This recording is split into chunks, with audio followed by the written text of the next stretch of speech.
Pessoal, muito prazer. Meu nome é Gabriel Sestoli. Falo de Goiânia, Goiás. Tenho um cabelo preto, ondulado, olhos castanhos escuros. Estou vestindo uma camisa branca estampada de azul e calça jeans azul. E a proposta do projeto do Pod em Rede é democratizar a produção de pod e videocast, dando espaço para a comunidade LGBTQIAPN+, produzir o seu próprio produto para a sociedade. Este projeto de podcast, do básico até a distribuição em rede, que foi contemplado pelo edital 12 de 2023 da Lei Paulo Gustavo, de promoção à cultura LGBTQIAPN+, demais áreas culturais, realizado pela Lei Federal Paulo Gustavo, operacionalizada pelo Estado de Goiás por meio da Secretaria de Estado da Cultura. Vozes coloridas. Vozes coloridas. Vozes coloridas. Vozes coloridas. Vozes coloridas. Quero cumprimentar todos os convidados aqui presentes. Sintam todos em casa para o nosso bate-papo com ela, que é indígena Carajá, estudante de publicidade e propaganda, trabalha com fotografia, dança e atuação. Trabalha em projetos que agregam valores sociais, pessoais, autoestimas e culturas voltadas a comunidades como as quais se identificam, como indígenas, LGBTQIA+, e mulheres. Hawalari Koshini. E aí? Ai, gente, um prazer estar aqui. Meu nome é Hawalari Koshini, tenho cabelos pretos, estou usando uma blusa preta e um mantinho laranja. E fico muito feliz pelo convite e vamos falar muito hoje. Bom, ele tem 21 anos, é discente do curso de Cinema e Audiovisual da Universidade Estadual de Goiás, se encontrou na área de som desde o início da faculdade e trabalha como técnico, assistente e editor de som. Ravi Dourado. Boa tarde, pessoal. Eu sou Ravi Dourado, tenho cabelos pretos, levemente ondulados, estou com uma camisa marrom e um fone no pescoço para representar o som. Ela é integrante da ABL, Articulação Brasileira de Lésbicas e Bissexuais, coordenadora da Parada do Orgulho de Goiânia do ano de 2023, turismóloga, presta consultoria no mercado de viagens, pedagoga com atuação na educação infantil. Luciana Furquim. Olá, tudo bem? Eu sou Luciana Furquim, mulher sapatão. E é um prazer estar aqui com vocês hoje. Pessoal, muito obrigado pela presença. O tema do nosso episódio é a descoberta, a autoaceitação e a aceitação dentro e fora da comunidade LGBT. Eu gostaria de ouvir de vocês como foi a experiência da descoberta e irmos no passo a passo de como foi essa trajetória de vocês, como vocês se identificam hoje. Então, gostaria de começar com a Koshini, de como foi a sua descoberta, a sua autoaceitação e como foi dentro de casa e hoje dentro da comunidade. Como foi para você? Uhum. Então, primeiramente eu gosto de falar que eu tive 3 descobertas, né? Primeira descoberta de ser indígena, quando pequena, porque eu não entendia por que o povo era tão racista comigo. E aí eu entendi porque indígena, né? Eu estudava numa escola totalmente branca. E aí, dentro desse... Além de ser indígena, a gente ainda tinha o fardo de ser afeminada demais. E eu estudava numa sala onde só tinha mulheres. E aí, na escola inteira, o pessoal já era um viés para eu ser uma mulher também, né? E aí, eu me descobri, nesse processo, um menino gay. Só que aí eu já tive a descoberta também de... Na verdade, sempre tive isso em mim, que eu sou uma mulher. Só que isso foi adormecendo pelo fato da sociedade me encarar como um homem gay, né? E aí, isso foi me aprofundando dentro de mim como pessoa, foi sendo coberto, né? Esse sentimento, esse ser. E aí eu vim mais pra frente, faculdade também é um divisor de água nas nossas vidas, e identificar, conhecer outras pessoas trans, resgatou esse sentimento, esse ser eu, né? Que sou uma mulher trans hoje. Estou nessa transição. Então, eu considero esses 3 tipos de processo da minha vida. E minha autoaceitação foi conhecendo outras pessoas, me fortalecendo com outras pessoas, trabalhando, dialogando, conversando, né?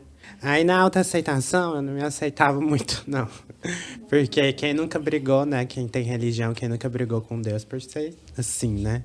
E aí minha família totalmente... Não falo por parte da minha mãe, mas minha mãe tem 7 filhos e minha família, todo mundo é testemunha de Jeová, então... E ela é a única que não é. E aí eu meio que tentei me inserir dentro da família da minha mãe, Se encaixar. a me encaixar nesse sentido religioso, né? E aí foi me torturando, e aí eu acredito que a arte, né, a literatura, a música, me salvou muito nesse momento de me descobrir e de me autoafirmar como indígena, como trans. E a música foi me dando força. Conheci a dança também me deu uma forma muito forte de expressão, a conhecer meu corpo, a conhecer também a minha mente, a me expressar melhor. E foi dentro da arte que eu me identifiquei, assim, me autoafirmei, tive certeza da minha identidade. Você falou aí na sua descoberta, você citou a sua escola. Isso me trouxe algumas lembranças da minha época de escola também, porque ali naquela fase ali que a gente está se descobrindo como pessoa dentro da sociedade, ali por volta dos 9, 10 anos, onde está a sua curiosidade ali para o mundo, onde está, você começa a se questionar e tudo mais. Ali eu percebia muito, eu enquanto homem gay, eu percebia muito a diferença quando eu via os meninos se interessarem pelas meninas. E eu não entendia muito bem o que estava acontecendo, porque eu achava as meninas bonitas, assim como eu acho muitas mulheres bonitas também. Mas não era algo assim, como eu vi os meninos lá de namoradinhas e tudo mais, eu não tinha vontade daquilo ali. Então, até pra gente que, entre aspas, está numa categoria diferente da sociedade, a gente precisa se entender. É muito complicado pra gente se entender o que está acontecendo. Porque ninguém me falava. Porque eu não tinha a quem perguntar ali. Por que eu não estou me interessando por mulheres? Por que eu não estou me sentindo tão à vontade de jogar futebol na educação física com os meninos que são tão violentos ali? Por que eu quero ficar mais com as meninas? Como amizade mesmo. Então, assim, muitas das vezes, pra a gente se encaixar, acontecia de eu ter uma afinidade com a garota, com uma amiga, e achar que aquilo ali era o namorozinho da infância, sabe? Mas não, era só uma afinidade mesmo. Era pra ela que eu contava as minhas coisas, era pra ela que eu dividia mesmo a minha vida. Então, assim, esse passo da descoberta é muito complicado, acho que para todo mundo, como se entender o que está acontecendo ali, como que a gente está, como que eu vou falar o que eu estou sentindo, porque também eu venho de família católica. Então, eu venho muito com essa imposição de que é pecado você ficar com outras pessoas, com uma pessoa do mesmo sexo é pecado. Isso você não pode fazer isso. Então entra muito a questão que já puxa o gancho para autoaceitação. Porque por muitas vezes você se questiona o que tem de errado com você. O porquê que está acontecendo isso com você. E se é pecado, por que Deus tá deixando eu pecar? Se eu sou só menino? Então, assim, foi muito difícil essa questão de... E para minha família teve muito... acho que meus pais fizeram isso sem saber, mas eu tinha que ser o exemplo para minha família. Eu tinha que ser o menino que tirava notas boas em tudo. Eu tinha que ser o menino que fazia as coisas dentro da igreja. Eu tinha que ser o menino... Aquele que não tem defeito, aquele que não erra, aquele que dá conta, aquele que consegue fazer tudo sem precisar, sem chamar alguém, sem... Tipo, olha, não dá trabalho, olha, nunca... ficou muito tempo fora de casa. Então, assim, durante a infância e a adolescência, eu tive muitas essas questões, assim, de não poder errar, sabe? E Deus me livre se eu falasse que eu era gay naquele momento. Mas veio a adolescência e a rebeldia, eu acho. Que eu me assumi aos 14 anos e, nossa, quase caiu o mundo ali. Falei com vários padres de Goiânia para tentar me converter, para como era pecado, aquela coisa toda. E era um assunto intocável dos meus 14 aos 18 anos, dentro de casa. E nesse período, me fecharam, assim, numa cúpula, no qual eu não tive a adolescência normal que todo mundo tem. De sair com os amigos, de dormir fora de casa. Eu não tive esse negócio. Então, hoje, eu acabei me tornando uma pessoa caseira por imposição. Então, aos 18, tocamos nesse assunto de novo foi quando minha mãe começou a digerir. Mas até lá. Então eu imagino para você como foi dentro da sua casa, com a sua família em relação a isso. Foi bem punk. Minha mãe foi desconstruir, porque como minha mãe era a única que não era testemunha de Jeová, e aí ela via sofrimento também, e ela entender que, além do racismo, eu também recebia transfobia e homofobia em certo ponto. Ela, acho que teve um toque, assim, de humanidade ali no coração dela. Um toque de mãe, né? Um toque de mãe. E aí fui desconstruindo junto com ela, né? Até hoje ela tá nesse processo de desconstrução, porque é muito difícil, né? Imagina, você veio de outra época, você teve uma criação totalmente diferente, e aí você tem um filho ou uma filha que também já está em outro momento do mundo, em que nesse mundo a gente discute o que é gênero, o que é sexualidade, racialidade, e aí a gente vai ensinando, ela vai aprendendo, e aí foi isso. Tipo, no início ela também não entendia, ficava grilada, só que aí a gente foi desconstruindo juntas. E eu não me recordo aqui se você falou, foi mais ou menos em que época da sua vida? Foi em 2016, quando eu entrei na faculdade, na UEG. Então, 2016. Bom, não sei quanto tempo de matemática mesmo. Acho que 12 anos, 12 é anos, isso, acho. Então, e na faculdade tem essa questão, né? Na faculdade a gente se descobre porque é um outro mundo. Ali é uma geração mais da sua idade. Não tô falando que ali a gente não sofre preconceito, porque tem também. Mas é mais fácil de conversar sobre esses assuntos, é mais fácil ter um acolhimento ali. Tanto por parte de professores, de colegas. Então, dentro da faculdade, você se descobre, de fato, como gente ali. E para você, Ravi, como que foi a sua descoberta, a sua autoaceitação enquanto homem trans? Então, ela é bem recente, na real, mas eu acho que eu passei por várias etapas. Eu era uma criança diferente, então eu ouvi a vida inteira que eu era sapatão e que eu tinha que ser sapatão. E eu não sentia nada por ninguém, porque eu era uma criança. Então eu não entendia o porquê que eu tinha que sentir alguma coisa por mulher ou por homem. Então eu fui crescendo e não sentindo nada. Eu fui me bloqueando para qualquer tipo de gênero, sexo, enfim. Mas dentro de mim sempre existia aquela questão de... Eu gostava de brincar muito que eu era um homem forte, alto, com barba. Mas eu não podia falar isso pra ninguém, que eu queria ser um homem forte, alto, com barba. Então eu mantinha ali, eu aceitei que eu era só sapatão. E aí tinha o processo também de não ser feminino em nenhum ponto. E a minha mãe sempre quis uma filha, uma princesinha, um negocinho. E eu não era, eu era totalmente o oposto. Eu era mais masculino que meus irmãos. Eu era mais masculino que muitos homens da minha família.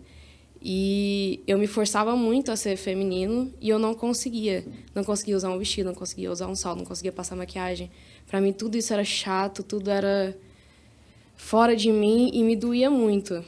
Só que eu não conhecia pessoas trans, porque eu estava vivendo em uma cidade pequena, no interior de Minas Gerais, onde só existia homens gays e mulheres sapatões, e era só isso. E existia assim. Eles queriam botar fogo nessas pessoas, né? Então, eu fui me escondendo, só que eu sempre fui diferente, e eu fui criado por vó, e a minha avó também tinha uma mente muito fechada, e eu me mantinha ali, fui chegando para ela aos pouquinhos. Falei, vó, então, eu gosto de mulher, eu acho que eu sou sapatão. Mas, não, eu acho que eu gosto de meninos também, eu acho que eu sou bi, para ficar mais leve. E aí, depois a gente voltou aqui para Goiânia e eu entrei para a UEG. Foi quando eu descobri um leque de pessoas diversas. E eu fui começando por caminho das mulheres desfens, aquelas mulheres que possuem barba, que são um pouco mais masculinas, mas que ainda se veem como mulheres e se reconhecem como mulheres. E eu tinha muito medo de decepcionar a minha mãe, porque ela queria uma menininha, decepcionar a minha avó, porque ela criou uma neta. Então, eu fui só falando, eu sou uma mulher desfeminada, vou cortar meu cabelo, vou raspar meu cabelo, mas eu sou uma mulher. Sempre me reafirmando isso todos os dias, que eu era uma mulher sapatão, agora eu passei do bi pro sapatão, desfeminada. E, enfim, para eu me descobrir um homem trans, foi mais difícil a minha autoaceitação do que das outras pessoas, porque para mim era muito doloroso pensar que eu ia estar decepcionando as pessoas que eu amo. Então, para mim era bem mais fácil manter uma personalidade de uma mulher já desfeminada, porque todo mundo me conhecia daquela forma desde quando era criança. Mas com a perda da minha avó, eu percebi que eu precisava me libertar, que eu precisava matar aquela menina e deixar o homem que existe em mim viver. E é por isso que eu falo que é uma frase que eu uso muito, que o Gabriel até sabe, que Ravi não existiria sem Aparecida, que era minha avó. E eu sei que em algum momento a minha avó sabia que existia um Ravi ali, então eu nunca precisei falar para ela. E eu não tenho muita culpa de decepção nem nada dela, mas é um processo muito novo para mim, então eu tenho muitos incômodos, porque eu ainda não sou hormonizado nem nada. E, inclusive, isso daqui está sendo muito difícil para mim, porque eu não gosto da minha voz. Enfim, eu não lembro qual era a outra pergunta. Como que foi essa questão da autoaceitação e no quesito de aceitação enquanto homem trans dentro de casa e na sociedade? Então, meu pai, ele é um cara que ele se acha muito despojado, é aquele crente legal, maneiro. Mas quando eu falei para ele que eu era um homem trans, ele ficou totalmente fechado para mim, falou algumas bobagens, mas ele foi em busca de conhecer mais as histórias de pessoas trans. E nisso ele conversou com uma amiga dele que fez um trabalho relacionado a pessoas trans, e ela contou para ele, mostrou para ele, através do relato dessas pessoas, quanto que a gente sofre fora de casa. E então ele chegou na conclusão de que ele não queria que eu sofresse dentro de casa também. Então ele resolveu me apoiar, foi aquele apoio na marra. Mas tem um porém também que, apesar dele querer me apoiar, eu tenho 2 irmãs pequenas, então eles me tratam ainda no feminino, me tratam ainda no meu nome morto, e é uma questão assim ainda que machuca e tal, que eu tenho que ficar relevando por enquanto, assim. Eu espero que não por muito tempo. Enfim, a minha mãe, ela já foi um pouco mais fácil, ela já me trata como filho, que eu acho que para mim é uma das grandes vitórias. Toda vez que ela manda uma mensagem, ela fala: "Oi, filho". Aí eu fico todo: "Oi, mãe". Aquele sorriso de canto de boca. Sim. E o resto da minha família quase ninguém sabe, porque eu não converso muito com o restante da minha família, assim. Porque a minha família era a minha avó, e a partir do momento que ela se foi, eu tive que me abrir um pouquinho ali para as outras pessoas, só que não muito também. Mas, acho que é isso. E para você, Luciana, como foi a questão da descoberta da mulher lésbica? Tanto para você, como que descobriram para você, porque tem dessas também, que muitas das vezes as pessoas descobrem pra gente, rotula, e você vai tentar entender o que está acontecendo ali, e quando você começa a se descobrir de fato quem você é, como que foi para você? Então, eu estou aqui refletindo. A minha história não é muito diferente dos meus colegas, aqui das minhas colegas, né? É uma história muito semelhante, e o que eu acho bem interessante são os marcadores de tempo. Porque o Ravi me fala que tem 21 anos, né? Eu nasci em 1984, tenho 40 anos hoje. E a minha história não difere muito da do Ravi, nesse processo histórico social. Então, assim, entendendo esse contexto, a gente vem de uma sociedade heteronormativa, onde meninos vestem azul e meninas vestem rosa, entre tantos outros rótulos que essa sociedade heteronormativa nos impõe. E eu já nasci assim, com o meu estilo, né? Ou seja, uma criança de 2, 4, 5 anos, 3, 4, 5, 6 anos, eu tinha totalmente identificação com o universo masculino. Então, eu gostava de jogar bola na rua, eu gostava era de carrinho, eu não gostava de maquiagem, eu não me via nessa pele, entendeu? E eu tenho muitos relatos da minha mãe. Então, minha mãe fala que eu pegava, eu acho que eu já nasci na revolta da boneca, porque a minha mãe fala que quando me davam boneca, eu arrancava a cabeça da boneca, jogava na parede e ficava pisando em cima da boneca. Ela disse que eu ficava sentando em cima da boneca. Então, era toda a minha identificação era com o que era dito de menino, né? Eu nasci assim. E aí você já tem toda a castração social. Você já começa a ser visto como diferente, porque o olhar da sua família já é um olhar que te julga, que te condena. O olhar do vizinho já é um olhar que te julga, que te condena. E isso você tem 5, 6 anos. Aí você já começa a não sentir pertencente. Sim. E totalmente excluído da sociedade, né? Aí vai acumulando. Aí, quando você me fala, o Ravi me fala da sua história, aí a gente vai entendendo. Tanto que esse processo histórico de castração, julgamento, condenação, não poder viver o seu ser, não viver sua expressão, isso vai causar numa depressão, num processo de pânico, num processo de ansiedade. Né? Como que isso, ao longo do tempo, vai te afetando?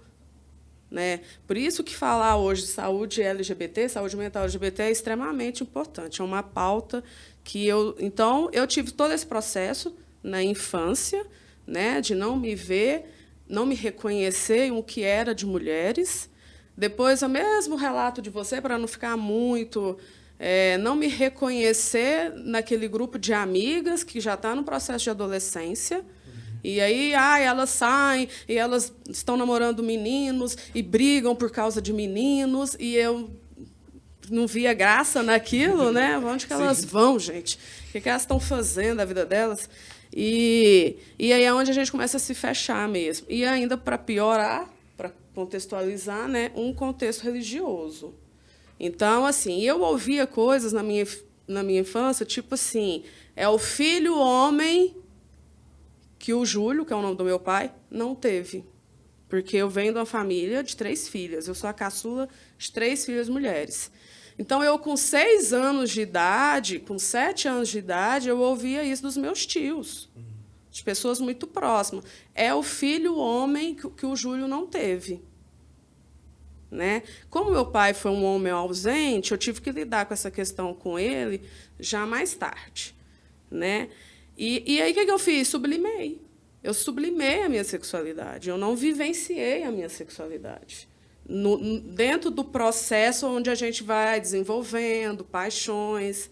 Né? Ou seja, minhas irmãs namoravam. Com 14 anos, minhas irmãs já namoravam, já apresentavam seus namoros em casa, as minhas primas já namoravam, e eu me fechei no meu universo. E aí eu costumo dizer que, quando a gente tem a área da sexualidade ali desativada, que a sexualidade ela é extremamente importante para o desenvolvimento humano, para o processo de desenvolvimento criativo, processo de adultecer, você adultecer, né? O processo profissional. Se você não vive a sua sexualidade, se você se vê numa pessoa ali que está adoecendo emocionalmente, as suas outras áreas da vida também ficam paradas. Então, eu estou ali vendo as minhas irmãs entrando em universidade, as minhas irmãs entrando no mercado de trabalho, e eu ali com a minha sexualidade bloqueada, castrada, interrompida. Vai virando um bolo de neve. Né? Vai virando um bolo de neve. Eu falo que hoje, aos 40 anos, é o melhor período da minha vida. É o período da libertação. Por quê? Porque eu já passei por tudo isso, mas agora eu sou adulta para poder decidir sobre mim. Eu tenho uma certa autonomia. E que eu acho muito importante falar para a comunidade: cuidem das suas vidas financeiras. Porque as pessoas nos manipulam, né, nos chantageiam, principalmente pela vida financeira. Sim. Porque, se você depende de alguém, eles te acham no direito de te manipular, de te constranger, de te chantagear. Ganhe o seu dinheiro, sabe? Se capacita. É por isso que a gente é tão importante investir em projetos para realmente trabalhar em empreendedorismo LGBT em mercado de trabalho, porque a vida financeira, a vida profissional é uma das formas da gente se libertar. E a gente tem uma falsa ideia de que a família nos apoia. E isso não é só no movimento LGBT, não. No movimento heterossexual. Muitas das vezes, a nossa família é insalubre. A nossa família nos adoece, a nossa família nos impede de crescer, porque elas nos querem a serviço delas. E para LGBT é pior ainda, porque se você é o gayzinho, o sapatão, é você que tem que cuidar do tio doente, é você que tem que abdicar da sua vida, é você que tem que abrir mão do seu processo profissional, enquanto você está vendo seus irmãos com filhos, famílias, dinheiro, caminhonetes, aí você não tem direito de nada. Então, assim, é um processo árduo, demorado, mas que vale a pena. Pelo menos para mim, valeu a pena. O processo terapêutico me ajudou bastante. Aos 14 anos, eu fui parar no processo terapêutico e nunca mais parei. Nunca mais parei. E dentro da minha família, como eu era filha caçula, eu estava... A minha irmã do meio, ela era... Normalmente, o caçula segue os passos, a referência dos irmãos mais velhos. Então, a minha irmã do meio era da ala mais conservadora da Igreja Católica, que é a Renovação Carismática Católica. Nossa. Então, eu comecei aí, nesse processo de renovação carismática católica, né? E nesse período, eu sofri muitos preconceitos, porque como as pessoas olhavam para mim e elas me achavam que eu era sapatão... então, muitas mães me impediam de ser amiga de suas filhas. Eu só fui entender isso depois, gente. Porque eu não entendia. Para mim, eu era uma menina, estava tudo bem, mas eles me taxavam, nunca tinha beijado na boca, muitas das vezes não tinha passado nem pelo processo do primeiro beijo, que foi muito tardio. O meu primeiro beijo, a minha primeira transa foi muito tardia, o meu primeiro namoro mais ainda. Então, não acompanhei esse processo. E aí eu via meninas, mães, as mães das amiguinhas do grupo de jovem, não querendo deixar que as meninas fossem minhas amigas. Eu passei por tudo isso. No ensino médio também, passei por um processo assim, de vexatório, sabe? No 3º ano do ensino médio, eles escreveram várias provocações no quadro negro da escola, para provocar a mim e um amigo também, que eles achavam que era gay. E aí eles escreveram Luciana Sapatão, desenhou um monte de sapatão. E as amigas que eu tinha já não olhavam na minha cara mais, já não ficavam comigo no recreio mais.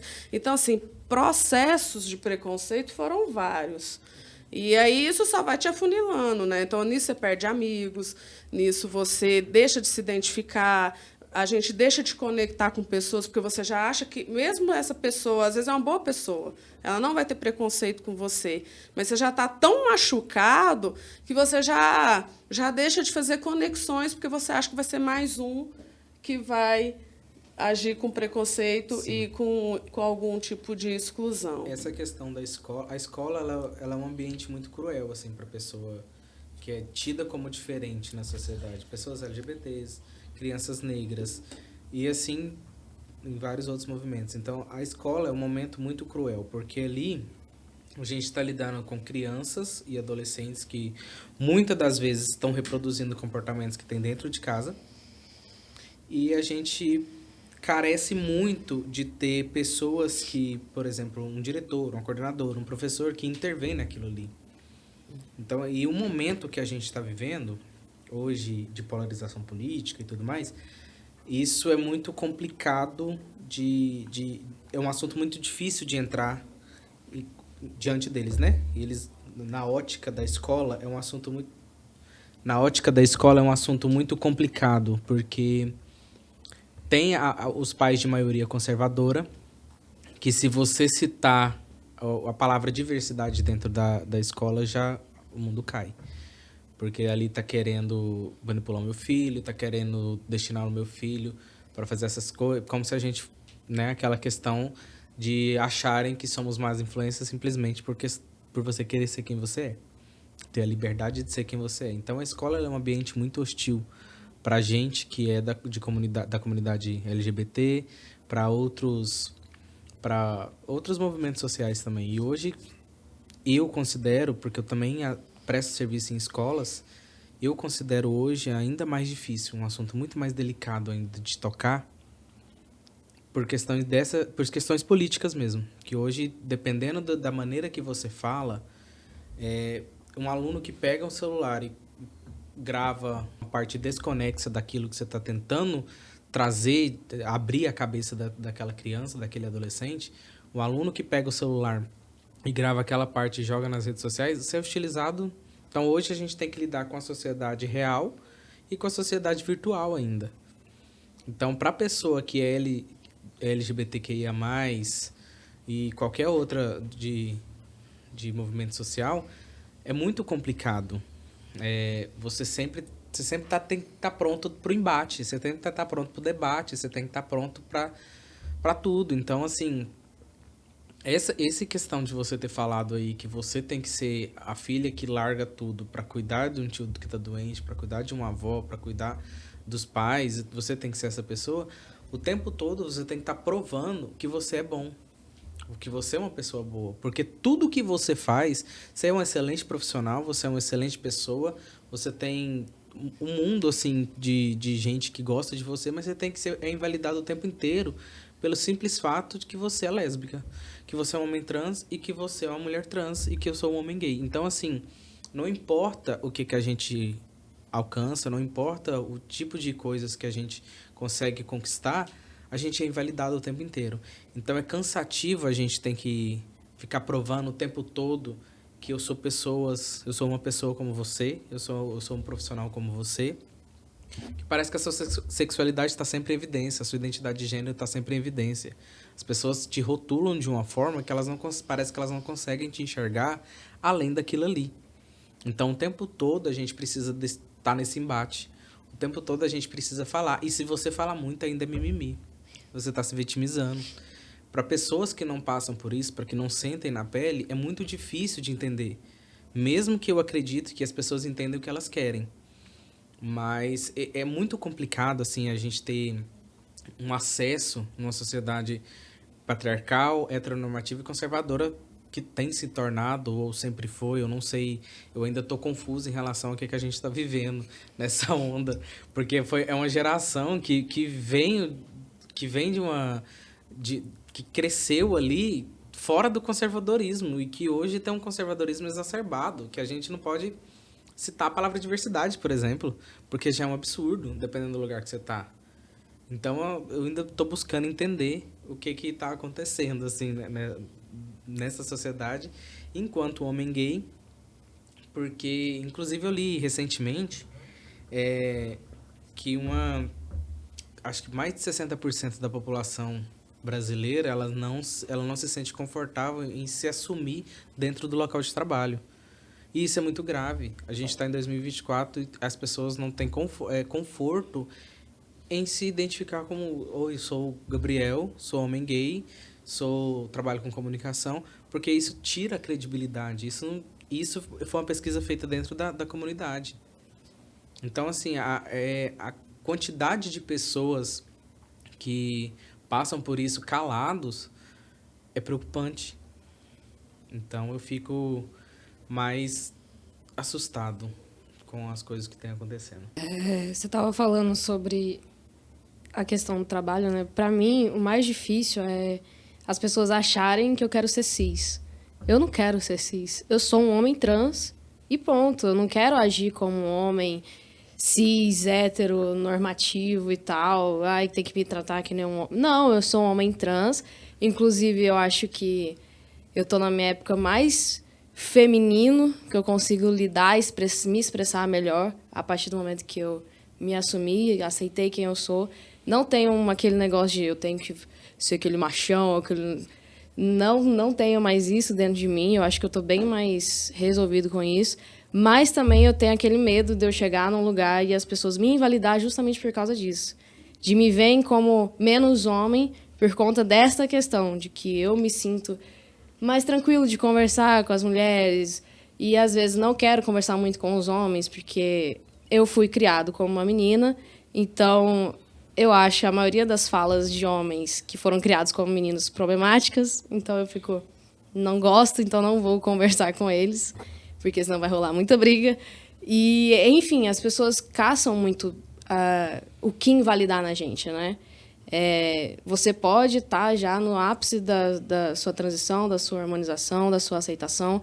Vai ter sempre alguém que vai querer te invalidar. A partir do momento que souberem que você é trans, vão querer sempre falar que você está querendo se passar por um cis, que você está querendo se passar por uma pessoa que você não é, sendo que a gente só quer ser quem a gente é.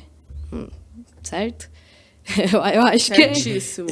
E na maioria das vezes, a gente está tão à frente disso, as nossas identidades são sempre evidências, que às vezes muitas mulheres trans não conseguem nem emprego. Sim. Independentemente de sendo formado ou não. E aí acaba que não grande parte, né? Grande maioria dá seus pulos. E aí esses pulos para as meninas trans seria o quê? Para as meninas travestis. Prostituição, porque no final das contas, o pessoal só vê a gente ou como uma máquina de objeto sexual, tanto mulheres trans como homens, né? Mulheres cis também. E aí fica difícil, assim, complicado, porque, por exemplo, eu falo por mim.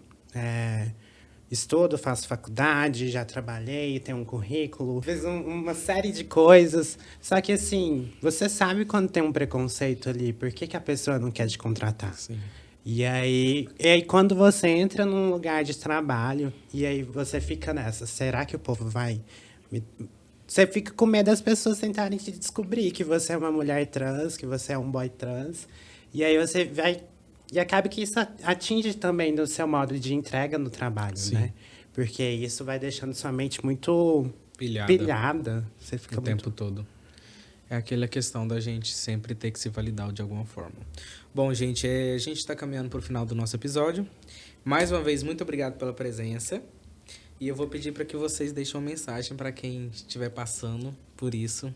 Algum conselho, ou passando pelo conselho da descoberta, passando pelo momento de descoberta.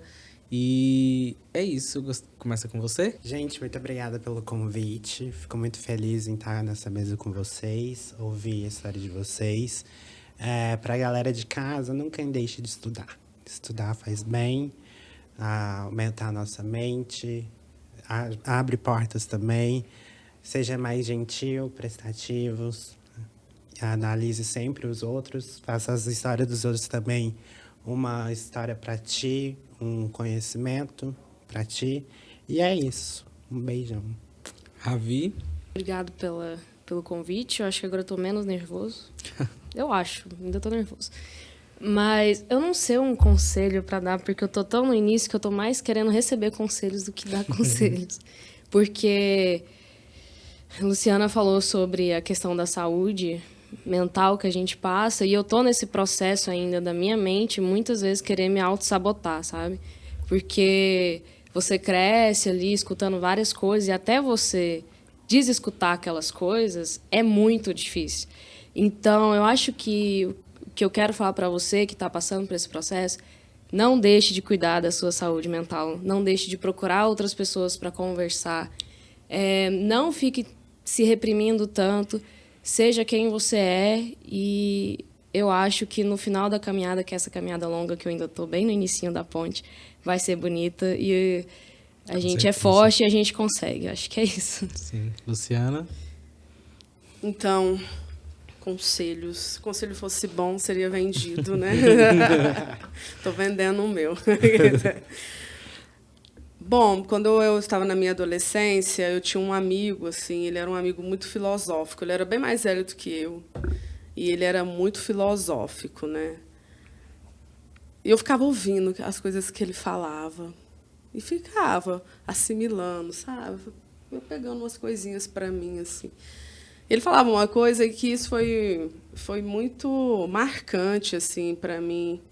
Talvez ele nem saiba disso, José Hélio, se algum dia você assistir esse podcast, essa fala vem muito... Quem vive a sua felicidade é só você. Ninguém vive a sua felicidade por você. E eu acho que isso resume tudo.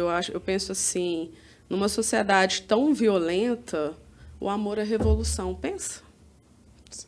A gente faz tanta violência, a gente cresce com violências, microviolências, violências psicológicas. Amar é uma revolução. Né? Ou seja, a gente teve tantas avatares aqui e a humanidade ela evoluiu em tantos aspectos. Nós estamos num estúdio, um set de filmagem, fazendo podcast, com tantas tecnologias que antigamente o rádio, né, até a chegada do rádio. E só que o coração e a mente humana não evoluem. Não. A gente não alcança a evolução. Então, siga seu caminho, seja você, né? Porque se você se matar nesse processo, você vai adoecer. E eu, por tudo que eu passei e ainda passo, porque aos 39 anos, minha avó de 93 anos, pensei que estava tudo resolvido na família. Minha avó com 93 anos de idade, lúcida, muito bem lúcida. Eu com 39 anos, minha avó me expulsou da casa dela, pediu para eu nunca mais frequentar a casa dela. Nossa. E vocês têm dúvida que a causa disso é homofobia? É a raiva de uma vida toda de ter tido uma neta, e uma neta que nunca curvou, uma neta que casou, uma neta que foi o que foi. Então, assim, é impactante? Mas como eu já estava centrada, como eu já me aceitava, como eu já me amava, então, passar por isso não deixou de ter dor, mas foi mais fácil passar, né? Foi mais fácil passar. Porque também a minha estrutura emocional, estou falando de estrutura emocional, psicológica, e também tem uma estrutura física. Eu tenho um lugar onde eu moro, eu tenho a minha casa, eu tenho um lugar que me acolhe. Então, nunca deixe de ser você. Não é fácil, porém, se matar também não convém. Porque, afinal de contas, eles não deixam de ser eles. E eles estão vivendo a vida deles. E por mais que eles estão disseminando ódio, eles estão preocupados com eles, com a vida deles, com o dinheiro deles. O ataque é simplesmente um ataque. Sim. Então, viva a sua vida, viva o seu prazer, viva os seus amores, viva a sua evolução terrena e vamos ser felizes. Bom, pessoal, aqui a gente finaliza o nosso episódio. Para quem acompanhou até aqui, nosso muito obrigado.